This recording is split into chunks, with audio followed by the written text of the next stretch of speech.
ত্রিপুরাতে না, সমস্ত নর্থ ইস্টার্ন জোনে আপনারা দেখেছেন শিলচর, আসাম, মানে আসামে শিলচর, তারপর অন্যান্য নর্থ ইস্টের বহু জায়গায় অরুণাচলে প্রচুর বৃষ্টিপাত হচ্ছে। সেখানে তো আরও প্রচুর মানে ওইখানে ক্ষয়ক্ষতি হয়েছে। ত্রিপুরা তো এখানে আজকে আমি এখানে এলাম ওয়েস্ট ডিস্ট্রিক্টে, কালকে এবং আজকে মিলে প্রচুর বৃষ্টিপাত হয়েছে। এবং আমাদের আগরতলা একটা সুবিধা হয়েছে, কালকে জল কিন্তু এখানে জমেছিল, কিন্তু দেখা গেছে জলটা কিন্তু সরে গেছে। মানে অর্থাৎ বেশি পরিমাণে বৃষ্টি হয়েছে, কিন্তু জলটা কিন্তু সরে যাওয়াতে একটা প্রমাণ হয়েছে যে জলের রাস্তা বেরিয়ে যাওয়ার রাস্তা কিন্তু ঠিক আছে। এটা নিয়ে অনেকে অনেক কথা বলছে। এখন অব্দি এটা আমরা বুঝতে পারলাম যে না, আমাদের ভিতরে একটা সন্দেহ হয়েছিল যে এত জল কী করে জমবে। দেখা গেল কিছুক্ষণ বাদেই জলটা কিন্তু বেরিয়ে গেল। তো এখন আজকে এলাম আমরা শ্রীলঙ্কা বস্তিতে গেছি, আরও কয়েকটা জায়গায় যাবো, প্রতাপপুরে যাবো, আমার বিধানসভার মধ্যেও কয়েকটা জায়গা আছে, সেখানেও আমরা যাবো।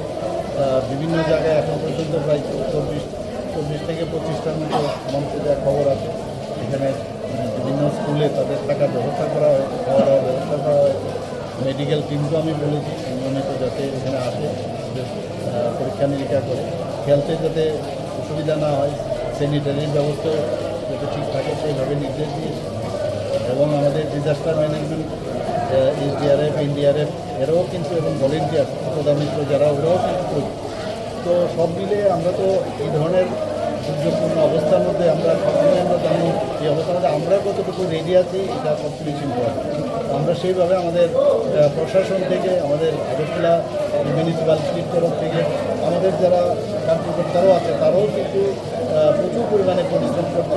এখন কথা হচ্ছে যে যারা এখনও ভাবছে যে ঘর ছেড়ে আসবে না, তাদের কাছে আমি একটাই নিবেদন করবো যে সরকারি যে নির্দেশ থাকে সেই নির্দেশ মেনে ওনারা যেন একটা প্রপার যে জায়গা, সেখানে যেন নিরাপদ স্থলে যেন চলে আসে, এই আবেদনটা আমি আপনাদের মাধ্যমে ওদেরকে আমি করতে চাই। পরে কিন্তু অসুবিধা হয়, অনেক প্রবলেম হয়। গত বছর আপনারা দেখেছেন কী অবস্থা হয়েছে।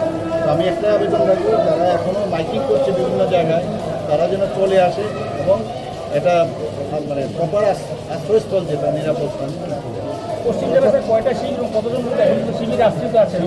অনেক জায়গায় আমার তো বললাম একটু আগে, 24 থেকে 25টার মতো, হয়তো আরও বেশি হতে পারে। তো সেই জায়গার মধ্যে এখন অব্দি শিবির করা, যে নদীগুলো রয়েছে হাওড়া